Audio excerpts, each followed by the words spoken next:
GMM news Kannada.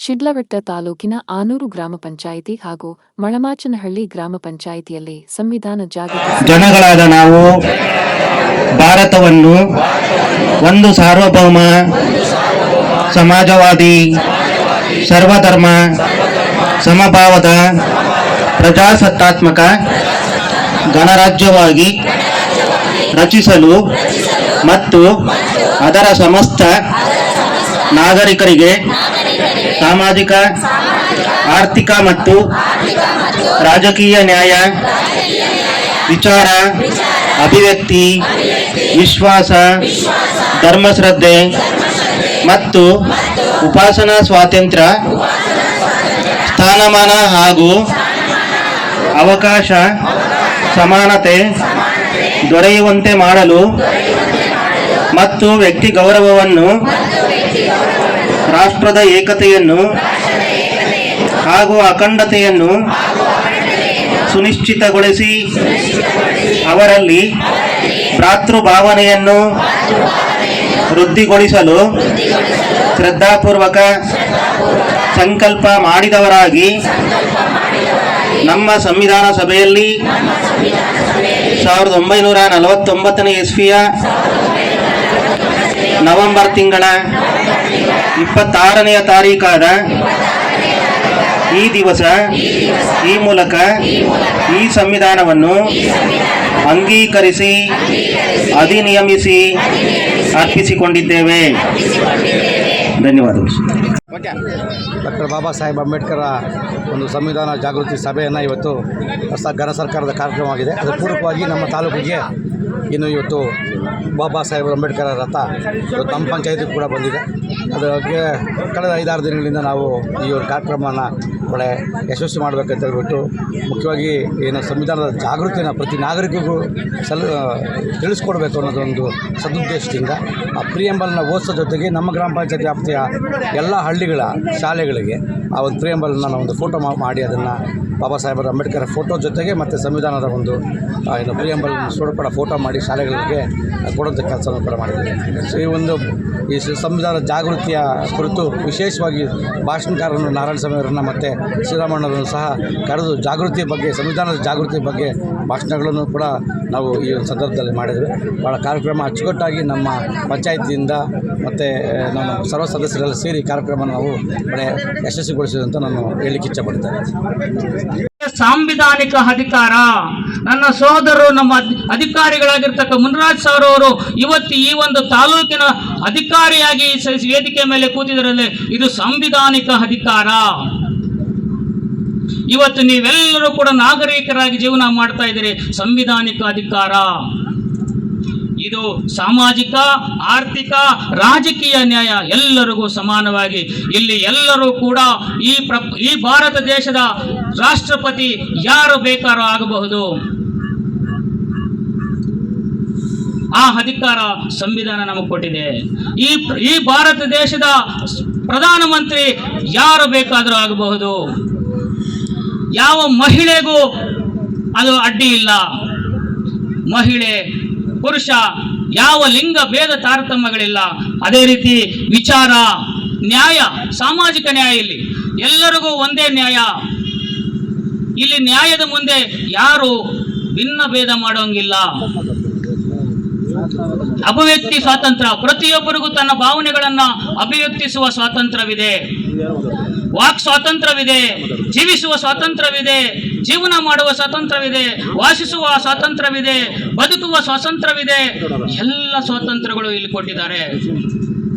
ಯಾರು ಶೋಷಣೆ ಮಾಡುವ ಹಕ್ಕು ಇಲ್ಲಿಲ್ಲ. ಯಾರು ದಬ್ಬಾಳಿಕೆ ಮಾಡುವ ಹಕ್ಕು ಇಲ್ಲಿಲ್ಲ.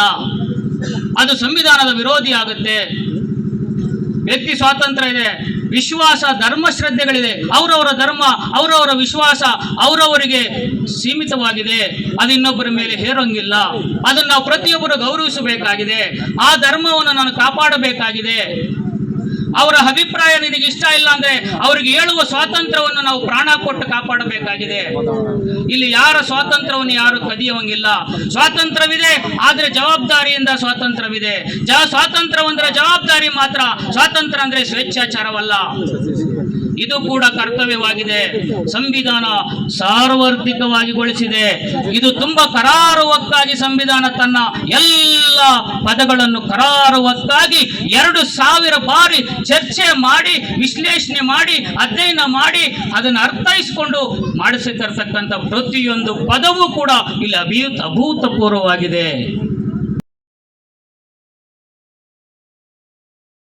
ಭಾರತದ ಜನಗಳಾದ ನಾವು ಭಾರತವನ್ನು ಒಂದು ಸಾರ್ವಭೌಮ, ಸಮಾಜವಾದಿ, ಸರ್ವಧರ್ಮ, ಸಮಭಾವದ, ಪ್ರಜಾಸತ್ತಾತ್ಮಕ ಗಣರಾಜ್ಯವಾಗಿ ರಚಿಸಲು ಮತ್ತು ಅದರ ಸಮಸ್ತ ನಾಗರಿಕರಿಗೆ ಸಾಮಾಜಿಕ, ಆರ್ಥಿಕ ಮತ್ತು ರಾಜಕೀಯ ನ್ಯಾಯ, ವಿಚಾರ, ಅಭಿವ್ಯಕ್ತಿ, ವಿಶ್ವಾಸ, ಧರ್ಮಶ್ರದ್ಧೆ ಮತ್ತು ಉಪಾಸನಾ ಸ್ವಾತಂತ್ರ್ಯ, ಸ್ಥಾನಮಾನ ಹಾಗೂ ಅವಕಾಶ ಸಮಾನತೆ ದೊರೆಯುವಂತೆ ಮಾಡಲು ಮತ್ತು ವ್ಯಕ್ತಿ ಗೌರವವನ್ನು, ರಾಷ್ಟ್ರದ ಏಕತೆಯನ್ನು ಹಾಗೂ ಅಖಂಡತೆಯನ್ನು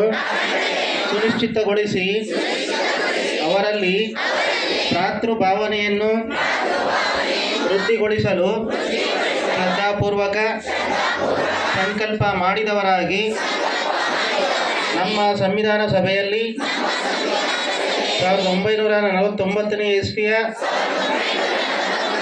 ನವೆಂಬರ್ ತಿಂಗಳ 26ನೇ ತಾರೀಕಾದ ಈ ದಿವಸ ಈ ಮೂಲಕ ಈ ಸಂವಿಧಾನವನ್ನು ಅಂಗೀಕರಿಸಿ ಅಧಿನಿಯಮಿಸಿ ಅರ್ಪಿಸಿಕೊಂಡಿದ್ದೇವೆ. ಧನ್ಯವಾದ. ಮಗು ಹುಟ್ಟೋದಕ್ಕಿಂತ ಮೊದಲಿಂದ ಹಿಡಿದು ಕೊನೆ ಸಾಯೋ ತನಕನೂ ಎಲ್ಲ ಇಲಾಖೆಗಳು ಸೇರಿಕೊಂಡು ಆ ಮನುಷ್ಯನನ್ನ ಮನುಷ್ಯನಾಗಿ ಭೂಮಿ ಮೇಲೆ ಬದುಕೋದಕ್ಕೆ ಮತ್ತೆ ಗೌರವಯುತವಾಗಿ ಸಾಯೋದಕ್ಕೂ ಕೂಡ ವ್ಯವಸ್ಥೆ ಮಾಡ್ತಾರೆ. ಸಂವಿಧಾನ ಎಂಥ ಒಂದು ವ್ಯವಸ್ಥೆ ಮಾಡಿಕೊಟ್ಟಿದೆಯಪ್ಪ ಅಂತಂದ್ರೆ, ಒಂದು ವೇಳೆ ಯುದ್ಧದಲ್ಲಿ ಯಾವುದೋ 1-2 ದೇಶಗಳು ಯುದ್ಧ ಮಾಡಿ ಒಬ್ಬ ಸೈನಿಕ ಸತ್ತಿದಾನ ಅಂತಂದ್ರೆ ಸಂವಿಧಾನ ಹೇಳುತ್ತೆ ಸತ್ತಿರ್ತಕ್ಕಂಥವನನ್ನು ಕೂಡ ಗೌರವಯುತವಾಗಿ ನಡೆಸ್ಕೊಡ್ತಕ್ಕಂಥ ವ್ಯವಸ್ಥೆ ಮಾಡಿ, ಬೇರೆ ದೇಶಗಳು ನಮ್ಮ ದೇಶದಲ್ಲಿ ಬಂದು ಸತ್ತೋದ್ರು ಕೂಡ ಅವನನ್ನ ಗೌರವಯುತವಾಗಿ ಏನು ಮಾತೃ ದೇಶಕ್ಕೆ ಆ ಒಂದು ಶವವನ್ನ ತಲುಪಿಸ್ತಕ್ಕಂಥ ವ್ಯವಸ್ಥೆ ಮಾಡಿ, ಒಂದು ವೇಳೆ ಆ ಶವವನ್ನ ಅವರು ತಗೊಳ್ಳೋದಕ್ಕೆ ನಿರಾಕರಿಸಿದ್ರು ಅಂತಂದ್ರೆ ಅವನನ್ನ ನಮ್ಮ ಮನೆಯ ಕುಟುಂಬದ ಒಂದು ಸದಸ್ಯ ಹೇಗೆ ಸತ್ರೆ ನಾವು ಅದನ್ನ ಪುನರಲ್ ಮಾಡ್ತೀವೋ ಅದೇ ರೀತಿ ಒಂದು ಶವ ಸಂಸ್ಕಾರನ ಮಾಡ್ತಕ್ಕಂಥ ವ್ಯವಸ್ಥೆ ಮಾಡಿ ಅಂತ ನಮ್ಮ ಸಂವಿಧಾನ ಹೇಳುತ್ತೆ. ಇದೊಂದು ಎಕ್ಸಾಂಪಲ್ ಇಟ್ಕೊಂಡು ತಾವು ಅರ್ಥ ಮಾಡ್ಕೋಬಹುದು ಮನುಷ್ಯನನ್ನ ಎಷ್ಟು ಗೌರವಯುತವಾಗಿ ನಡೆಸ್ಕೊಳ್ಬೇಕು. ಇಡೀ ವಿಶ್ವಕ್ಕೆ, ಪ್ರಪಂಚಕ್ಕೆ ಒಂದು ಮಾನವೀಯತೆಯನ್ನ ಗುಣವನ್ನ ಸಾರಿರ್ತಕ್ಕಂಥ ಸಂವಿಧಾನ ನಮ್ದು. ಹಾಗಾಗಿ ಸಂವಿಧಾನ ಯಾರ್ದು ಅಂತಂದ್ರೆ ನಾನು ನಂದು ಅಂತ ಹೇಳ್ತೀನಿ, ನೀವು ನಾನು ಸಂವಿಧಾನ ನಂದು ಅಂತ ಹೇಳ್ತೀನಿ, ನೀವೇನ್ ಹೇಳ್ಬೇಕು? ನಂದು ಅನ್ನಬೇಕು. ಗೊತ್ತಾಯ್ತಲ್ವಾ?